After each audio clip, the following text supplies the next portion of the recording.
A former Iranian official claims the United States could delay any potential ground operation until cooler weather improves conditions for large-scale military action. An ex-Iranian deputy minister alleges Washington is preparing for a possible ground invasion of Iran after expanding its regional military footprint. The former official claims U.S. planners may wait for cooler months before considering any large-scale ground campaign against Iran. The claims suggest Tehran believes it is preparing countermeasures well before any potential U.S. ground operation could begin. Iranian officials insist the country is ready to respond to any escalation, warning that any ground offensive would face immediate resistance. A former Iranian official has claimed the United States is preparing for a possible ground invasion of Iran. Asghar Ebrahimi-Asl told Iran International that Washington is building up military infrastructure across the Gulf region. The former deputy oil minister alleged that the U.S. is expanding its military presence in countries, including the United Arab Emirates. He also claimed that foreign mercenaries are being recruited as part of preparations for a potential future operation. Ebrahimi-Asl alleged that any ground offensive could target Qeshm Island or other areas along Iran's southern coastline. He also identified Kharg Island as another possible objective in any future U.S. military campaign. According to Ebrahimi-Asl, Washington could delay any potential ground invasion until cooler weather arrives in September.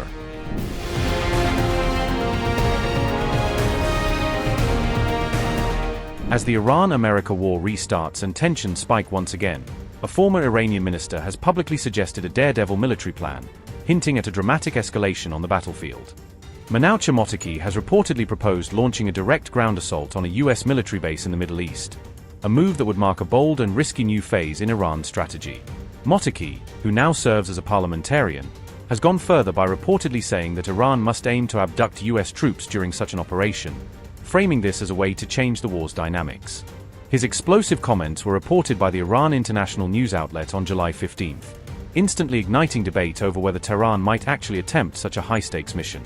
After initially suggesting the abduction of around 100 Americans, Mojtaba later escalated his rhetoric and called for taking thousands of U.S. personnel, dramatically raising the stakes in his proposed plan.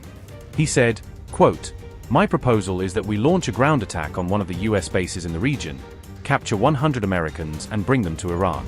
We should launch a ground attack on U.S. military bases in the region, seize one of them, take thousands of American soldiers prisoner and bring them to Iran. We must begin the ground offensive, something the Americans threatened for a long time but never dared to carry out." Unquote. Satellite images released by Iranian media show before and after views of locations allegedly hit during Iran's retaliatory attacks. According to Press TV, the imagery focuses on military facilities located in Bahrain, Kuwait, and Qatar. Military analysts say the images appear to indicate damage at multiple facilities associated with U.S. military operations. Earlier satellite assessments had already pointed to damage involving aircraft hangars, radar systems, and other military infrastructure. The latest imagery has reignited debate over the true extent of damage suffered by U.S. forces during the conflict. Analysts caution that while some of the images have been verified, others have been identified as AI-generated or misleading. As the exchange of strikes continues, the satellite evidence is expected to intensify global scrutiny of the ongoing U.S.-Iran conflict. The warmth of burning hearts, tearful eyes, and steadfast resolves of the tens of million-strong crowd spanning tens of kilometers in Tehran, Qom, Mashhad and other cities and villages drew admiration from the friends of the Iranian nation and the free peoples of the world, and left the arrogant enemies of the Iranian nation in astonishment, bewilderment, rage and terror. Simultaneously with this epic, the repeated breaches of covenant by the great Satan regarding the Memorandum of Understanding signed between the presidents of Iran and America once again proved to everyone the utter worthlessness and invalidity of the American president's signature, and that bullying, absolutism and brutality are inseparable components of the American creed and conduct. Today, the great Satan has once again unveiled its true, unmasked face, so that this dark experience of crime and bad faith serves as yet another strong document of America's mendacity, irrationality, unreliability, and vileness. Now that the American enemy seeks warmongering and the imposition of heavier costs and greater disgrace upon itself, let it know that the D-nation of Iran and the resistance front have unforgettable lessons for it. lessons of which the valor of Islamic fighters and the zeal of the brave people along the southern front have shown examples in recent days. It is necessary to tell you, the loyal and proud people of Iran, that among the most fundamental matters in this period is the insistence on unity of word and sacred solidarity at all levels of the people and officials, and in all arenas, for the realization of the lofty ideals of the Islamic Revolution and the securing of the dignity and independence of Iran, especially in the face of the criminal and cunning American enemy, as has been repeatedly and emphatically pointed out before. Safeguarding unity and refraining from discord, conflict, political divisions, and highlighting social differences is a duty incumbent upon everyone, and of course, the role of officials and those devoted and deeply attached to the revolution, the Imam, and the martyred leader, in the cohesion and integrity of the country, is more important and sensitive. The enemy must not perceive any sign of weakness from us, including this kind of weakness, for whenever we fully observe these precautions, the enemy will inevitably be forced to retreat. Once again, I sincerely thank each and every dear citizen, who themselves are the mourners of the father of the martyred nation and who, despite hardships, some limitations and adversities, created a historic epic in the great event of the farewell to the martyr of Iran. I also extend my thanks to the honored sources of parliament, scholars, thinkers and elites, cultural, social and political activists, and to the actions and efforts of civil and military institutions, as well as to the presence of officials and representatives of the proud resistance front and the honorable Islamic movements. It is hoped that all those who, in any way, participated, accompanied and showed solidarity in this historic epic may be included in the special grace and prayers of our Master.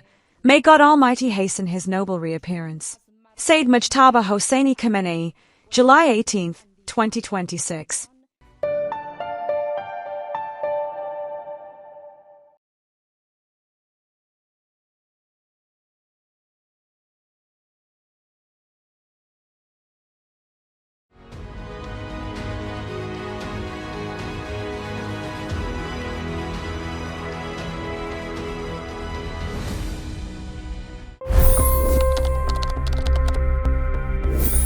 $25 crore गरीब गरीबी को परास्त करके बाहर निकले। For the good of our nation, let's work together and let's truly make America great again.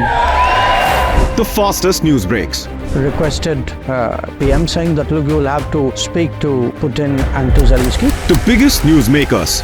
The relationship with India is probably the most important bilateral relationship the U.S. will have for the rest of this century. The capital delivered quite an election result today. Expert analysis. The million-dollar question today is how to stop this dance of death. Ground reports. I'm standing at the crossroad of the Kumbh Mela. Behind me are more than 100 entry ghats. Long-form interviews. Exclusionary politics is reflected in Manipur case as well. You don't bother because this is a small state. Have you ever wondered what happens when a banking dynasty meets tides of world history, intrigue, and a dash of myth? Why exactly did the US topple the Sheikh Hasina government? HT videos. We don't just break news, we break it down.